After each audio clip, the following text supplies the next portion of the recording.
आशुतोष पांडे ने वंदे भारत पदयात्रा की शुरुआत की है। विद्यार्थियों को राष्ट्र निर्माण और पर्यावरण के बारे में जानकारी प्रदान की। वृक्षारोपण के लिए किया प्रोत्साहित। 21 राज्यों से गुजरेगी यात्रा। आज वंदे भारत पदयात्रा जन सहयोगी इंटर कॉलेज अमावता अजीत मल औरिया में पहुंचकर आशुतोष पांडे ने विद्यार्थियों को राष्ट्र निर्माण और पर्यावरण संरक्षण के बारे में जानकारी प्रदान की और वृक्ष लगाकर बच्चों को वृक्ष लगाने के लिए प्रोत्साहित भी किया है। आशुतोष पांडे मूल रूप से सुल्तानपुर निवासी हैं, जिन्होंने अपनी पदयात्रा 4 दिसंबर 2022 अयोध्या से शुरू की है, जो कि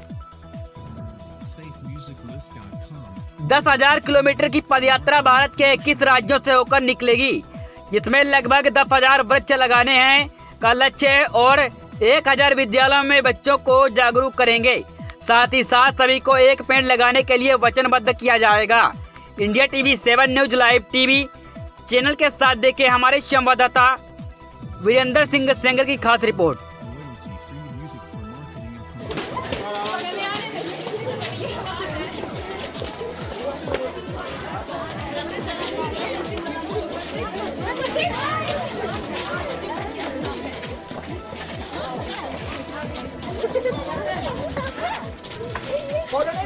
बोलो नहीं लगा नहीं यार लगा हुआ है सामने बताओ कहाँ लगवा दिया गया यहाँ।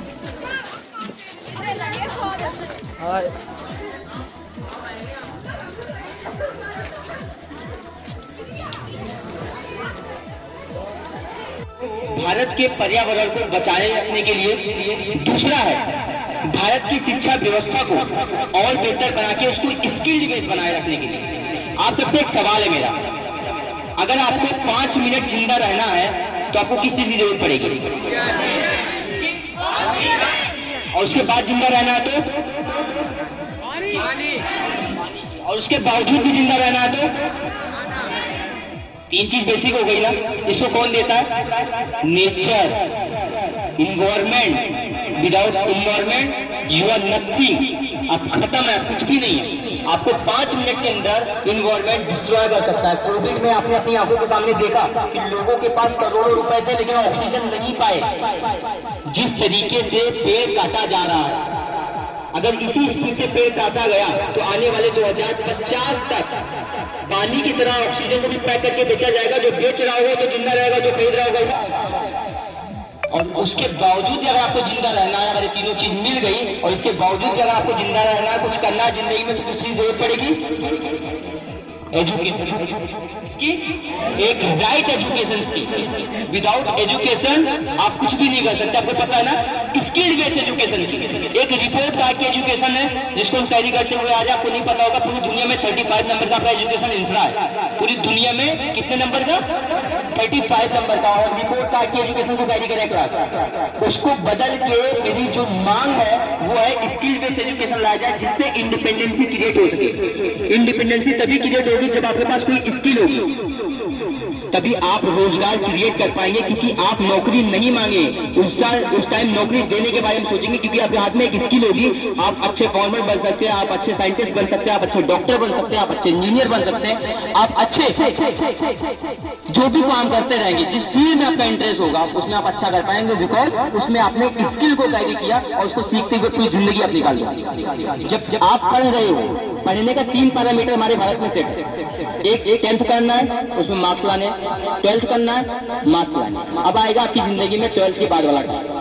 आप पूछोगे अपने चाचा से जाके या फिर पापा से जाके या फिर बड़े भैया से, भैया क्या करें, बीएससी करें, बीकॉम करें या बीए करें? अब वहाँ पे 3 पैरामीटर सेट होगा। जिसके मार्क्स अच्छे होंगे वो तो बीएससी कर लेगा, जिसके कम होंगे वो बीए कर लेगा, और जिसके उससे कम होंगे वो क्या कर लेगा? बीकॉम कर लेगा। लेकिन इसको करने के बावजूद भी आपको क्या मांगना पड़ता? जाके नौकरी मांगनी पड़ती। फिर आप कॉम्पिटेटिव एग्जाम की तैयारी करेंगे। आपको नहीं पता होगा, पिछले 7 साल से मैं एजुकेशन इंडस्ट्री में वर्किंग हूँ। पिछले 7 साल से मैं कॉम्पिटेटिव सेगमेंट को लीड करते हुए आ रहा हूँ। रिसेंटली मैंने अपनी जॉब को रिजाइन किया है और रिजाइन करने के बाद 10,000 किलोमीटर में चल रहा हूँ। बिकॉज आपकी जो लाइफ है उसको बचाने के लिए किसी न किसी को कदम उठाना पड़ेगा। आपको बताना, आपको समझना पड़ेगा कि आप जिस पैरामीटर के ऊपर चल रहे हैं अगर ऐसे ही चलते रहे तो आने वाले टाइम में आप बहुत बड़ी डिफिकल्टीज से कहीं न कहीं निकलने वाले। आपको नहीं पता होगा एजुकेशन के ऊपर हम 18% टैक्स भी पे कर रहे हैं। जिस तरीके से चीजें बदल रही हैं उसको लेकर हमें लड़ना पड़ेगा, अवेयर होना पड़ेगा, लेकिन सब कुछ बचाने से पहले आपको नेचर बचाने की जरूरत है। आप सबसे एक कमिटमेंट चाहिए मुझे आज कि आप अपनी जिंदगी में एक पेड़ लगाओगे।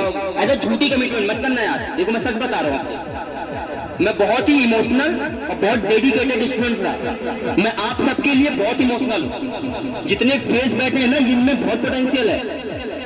आपको नहीं पता होगा कि आप किन चीजों से सफर कर रहे हो। पूरी दुनिया का यूथ पोटेंशियल होने के बावजूद भी नॉन एजुकेटेड और अनएम्प्लॉयमेंट यूथ हमारे पास में है पूरी दुनिया में। आज भारत के अंदर इतनी ज्यादा, आज इसमें से कोई भी निकल के चला जाना 12th ग्रेजुएशन के बाद, अब नौकरी मांगने जाके सबसे पहले लैंग्वेज पेपर की जाएगी इंग्लिश की। अगर वो नहीं आती तो आपको 15,000 की 20,000 की भी नौकरी मिलेगी। ये है 2030 में भारत के अंदर टेस्ला कदम रख रही है। टेस्ला को पता है किसी कंपनी है? एलॉन मस्क की। और एलॉन मस्क जैसे इंडिया के अंदर आएगा वैसे यहाँ पे रोबोटिक इंडिया बनाना शुरू हो जाएगा। जैसे रोबोटिक इंडिया बनना शुरू हो जाएगा उस दिन एजुकेशन का पैरामीटर चेंज हो जाएगा। यहाँ पे सिर्फ और सिर्फ बैकलेस एजुकेशन आ जाएगा। जिस दिन बैकलेस एजुकेशन आ जाएगा उस दिन टेक्नोलॉजी की तरफ बहुत तेज से रिफॉर्म होना शुरू हो जाएगा। आपको नहीं पता होगा 200 साल पहले ईस्ट इंडिया कंपनी भारत के अंदर आई थी और सिर्फ रोजगार देने के माध्यम से आई थी। उसके बाद 200 साल तक हमें गुलाम करके चली गई। करी थी ना? कौन आया था भारत के अंदर? East India company. और वैसे टेस्ला आएगी। आजादी का जब 100वां साल मना रहे होगे ना, तो वहाँ पे क्वालिटी ऑफ एजुकेशन की बात करोगे, उस टाइम कश्मीर की लड़ाई लड़ोगे। बहुत बड़ा सवाल है क्लास आज आपके लिए। आपको इनको समझना पड़ेगा और हम अपनी स्किल को मजबूत करें, न कि टिकटॉक के ऊपर चल छिया छिया गाने के ऊपर टिकटॉक की वीडियो बनाए।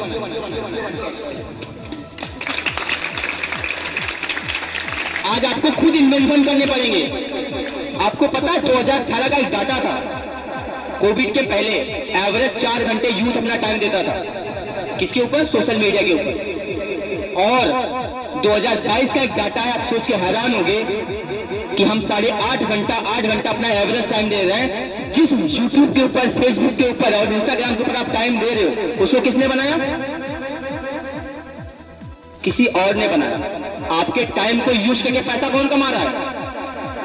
आपके टाइम को यूज करके पैसा वो कमा सकता है। क्या उसके टाइम को यूज करके आप पैसा नहीं कमा सकते? कमा सकते हो, लेकिन आपके पास इन्वेंशन नहीं है। और जब तक इन्वेंशन नहीं होगा तब तक आप कुछ क्रिएट नहीं कर पाओगे। और जब तक क्रिएटर नहीं बनोगे सिर्फ भूमंगा बनोगे जिंदगी में। याद रखिए, यहां से जितने भी लोग हो, मुझे नहीं पता किसके ऊपर इतना बड़ा इम्पैक्ट पड़ेगा। यहाँ से जाने के बाद अब नौकरी के बारे में नहीं सोचेगा।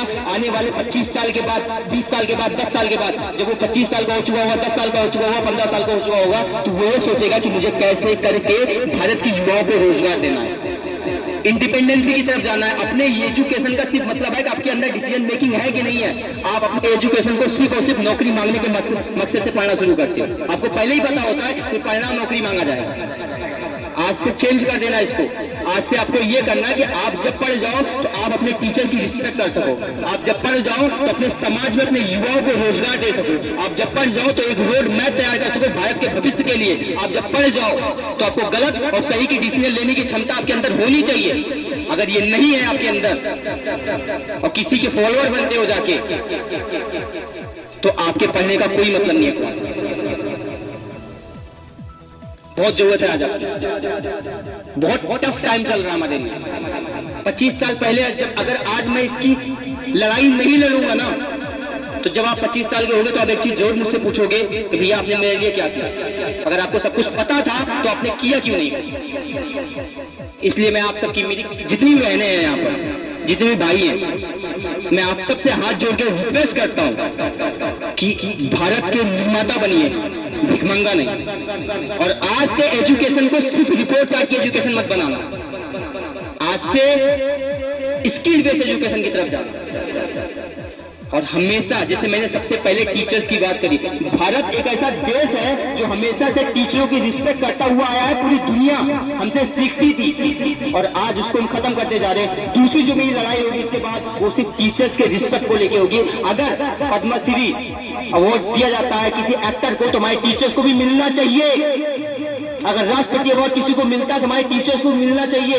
क्यों नहीं मिलता भारत जैसे देश में, जहाँ पे हमेशा सिर्फ टीचरों की वजह से, क्योंकि टीचर एक ऐसी कम्युनिटी है जो हजारों गौतम बुद्ध जैसे महाव्यक्तित्व को भी पैदा कर सकती है और लाखों टेररिज्म भी पैदा कर सकती है। आप पैदा क्या होना चाहते हैं, ये बताएगा कि हम टीचर की रिस्पेक्ट कितनी करते हैं।